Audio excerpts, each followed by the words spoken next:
தன்மை என்று ஒன்றா கடவுள் தன்மை இல்லாத ஒன்று இல்லை. இந்த பருப்பொருள்லாம் கூட கடவுள் தன்மையோட தான் இருக்குது. அடுத்த வினாடி நினைச்சா கடவுள் நினைச்சா இதெல்லாம் மெல்ட்டாகி உருகிடும். அடுத்த வினாடி இந்த பூமி இருக்கக்கூடாதுன்னு நினைச்சா இருக்காது. நான் அசைந்தால் அசையும் அகிலம் எல்லாமே, அறியாய் மனிதாவும் ஆணவம் பேரிதா. அது ஆளவாய் நினைச்சான்னா எப்போனா என்னவனா இல்லலாம். புரியுதா? கடவுள் நினைச்சா அடுத்த வினாடி நம்ம இருக்க முடியாது. சரிதானா? அதனால கடவுள் தன்மை இல்லாத ஒன்று இங்கே எதுவுமே இல்லை. அண்டர் கண்ட்ரோலில் தான் இது எல்லாம். யார் கண்ட்ரோல்ல? எல்லாம் யார் கண்ட்ரோல் இருக்குது? அப்புறமா என்ன கடவுள் தன்மை இல்லாத இருக்குமா? கூரான கத்தி கடவுள் தன்மையோட தான் இருக்குது.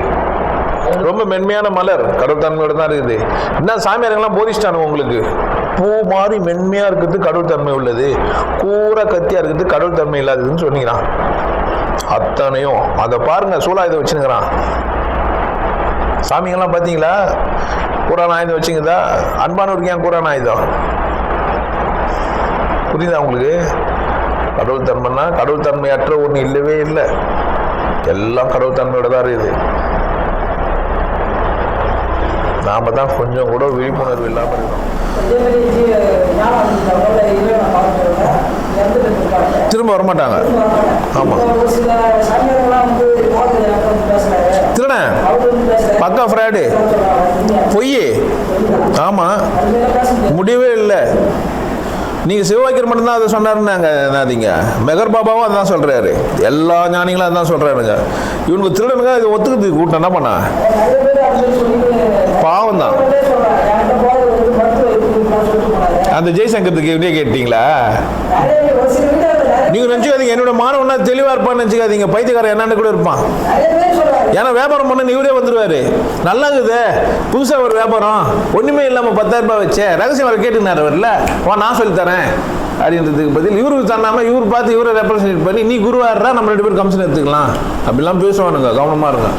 ஏன்னா திருட்டு ஜனம் இந்த உலகம் முட்டாள்தனத்தில் போயிடுது. சத்தியம் உண்மை என்னடான்னா, ஒரு மனிதன் உண்மையிலே இறைவனடி போய் சேர்ந்துட்டா திரும்ப பிறக்க மாட்டான். அப்ப திருட அவன் பேய் பார்த்துக்கிறான். ஏதோ பேய் போகிற வேஷம் போட்டு வந்து ஒன்ன புரிஞ்சுச்சா? ஆமா, சந்தோஷமா இருக்குது இல்ல, மகிழ்ச்சியாகவும் கொண்டாட்டமாகவும் ஆனந்தமா இருக்குது இல்ல. இப்போ நீங்க அங்கிருந்து கேட்கவும் இங்கிருந்து போய் சொல்லுவோம் தெம்பா இல்லை, சிரிக்கிறீங்களே. இல்லை 3 நீங்க பாட்டு கல்லு மாதிரி கம்முன்னு என்ன இருக்குதா? கை கால அசைச்சு நடந்து அப்படி போன எப்படி இன்பமா இருக்க முடியும்? இன்பன்னு ஒன்னே தெரியாது இல்ல. இன்பன்னு ஒண்ணு செஞ்சதானே வருது. எதுவுமே செய்யலாம் இன்பம் வருமா? சும்மா உட்காந்து போர் அடிக்கல யாருக்கு? நம்மளாம் அவர் தான். நம்மள தான் இந்த மாதிரிலாம் பார்ட்டிகள்லாம் உருவாக்கிட்டு சந்தோஷமா இருக்கலான்னு பண்ணிக்கிறாரு. நீங்க துக்கமா இல்லைன்னு பாக்குறீங்க. அந்த துக்கத்தை என்ன ஆக்க முடியுமான்னு பாக்குறீங்க. பைத்தியத்தை பைத்தியம், லூசு முட்டாளன்னு அப்படியே சொல்லுவேன் வெளிப்படையானு. நான் பயம் வா பேசிடலாம். போகர் உன்ன கூட பேசுற, போகர் என்ன கூட ஏன் பேச மாட்டேன் அந்த ஒக்டாம்புலன்னு கேட்குறேன். வா பட்டம் சொல்லுங்க, போகர் யாரை கூட பேசினா? ஏன் அந்த மனுஷன் எவ்வளோ நல்லா கஷ்டப்பட்டுக்கிறான், ஜாதகம் மொழி 4 பேர் நல்லா இருக்கலான்ற அந்த ஆளுகிட்ட வந்து பேச வேண்டியது தானே அந்த போகர். ரோட்டில் எவ்வளோ பேர் பிச்சை எடுத்துக்கிறானுங்க, சோறு சொல்லி இல்லாமல் இருக்கிறாங்க. அவனுங்களாம் வந்து சோறை போட்டு போக வேண்டியது தானே அந்த போகர். எவனோ ஒருத்தனை கூப்பிட்டு டர்பன் கட்டுக்கிறான்னு சொன்னோன்னே அவனை கூப்பிட்டு வச்சு அவனுக்கு மத அவன் எப்படி நல்லவனா இருப்பான் சொல்லுங்க? போகரும் இப்போ சேர்த்து திட்ட வேண்டியது தான். என்ன செய்யுது? ஒரு கால் போகர் ஞானம் மஞ்சள் நல்ல மஞ்சள் கூட இருந்திருக்கலாம். இவங்களால என்ன ஆயிடுச்சு? இப்போ அவர் பேரு கெடுக்கிறதுக்குன்னே இருக்கிறானுங்க. நீங்கள் தான் போகர் விசுவாசியாக இருந்தீங்கன்னா உண்மையிலேயே உஷாராக நீங்கள் தான் சொல்லணும். போகர் எவ்வளோ பெரிய மனுஷன், இங்கேருந்து சீனா நாட்டு வரைக்கும் போயிருக்கிறான். போகர் 7000 புக்கு எடுத்து படிச்சு பாருங்க, அழகாக சொல்கிறான். அதுலேயே சொல்கிறான் பிறந்தவன் சிறும்ப வரமாட்டான்னு அவனும் தான் சொல்லி வச்சுக்கிறான். அவ்வளோ பெரிய மகானை சர்வ சாதாரணமாக சொல்கிறான், என்கிட்ட வந்து பேசினாருன்றான். என்ன செய்யலாம்? போகர் புக்கு படிச்சு பாருங்க, அதுலேயே இருக்குது எவிடன்ஸு. என்ன செய்யுது? எந்த மகானும் திருப்பி எல்லாம் வரமாட்டாயா? ஒரு சொர்க்கத்துக்கு போகிறவனா திரும்பி வருவானாயா? அப்புறம் ஒரு ஆனந்தமான இடத்துக்கு போனவன் திரும்பி வந்து ஊரை சுற்றி நிற்பானா? என்ன பண்ணுவான்? செட்டில்டு, அதுவும் வெல் செட்டில்டு அவன். நம்மளாம் சுத்தம் பண்ணாங்கய்யா. இருந்த இடத்துல இருந்திருக்கோம்னா எனக்கு நான் ஒரு இடத்துல வாழ்ந்தேன்னா அந்த வசிப்பத்தில் என்ன பொச்சிருப்பாங்க தானே. இது ஒரு கதையா? வாழ்ந்த இடத்துல பொச்சிருப்பாங்க தானேயா. யோகக்குடியில் கட்டி வச்சுக்கிறேங்கய்யா. கீழே ஒரு 10 அடி மண்ணு போட்டு வச்சுக்கிறேன்.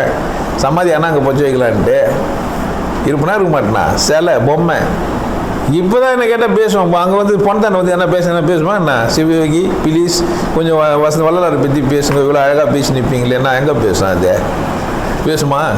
அவரை கேளுங்க. 3வது கண் உள்ள ஒரு மனுஷங்கிறார் இங்கே.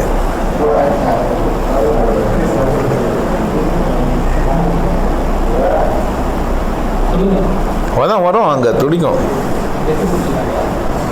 அங்கே துடிக்கவே ஆரம்பிக்கும். எல்லாரும் அனுபவிக்கலாம், எல்லாருக்கும் உண்டு. அது எனக்கு தான் அவருக்கு தான் எல்லாம்.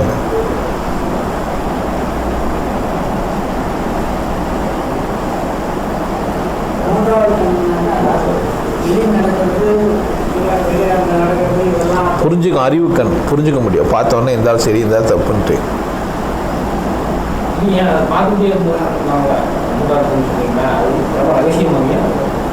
அனுபவங்க அது. 3வது கண்ணுன்றது ஒரு அனுபவம்.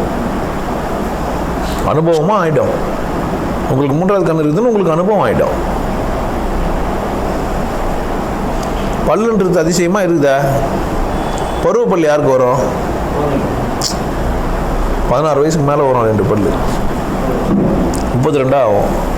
அது கீழே இருக்கிறவங்க என்ன எப்படி என்ன இருக்கும்? 30 இருக்கும். 32வது பல் எப்படி இருக்குன்னு எப்போ தெரியும்? 32வது பல் எப்படி இருக்குதுன்னு எப்படியா தெரியும்? வந்தால் தானே அது மாதிரி வரும். 3வது கண்ணுன்றது அனுபவம் மாற விஷயம். ஒருத்தர் சொல்ல ஒருத்தர் கேட்கறது இல்லை.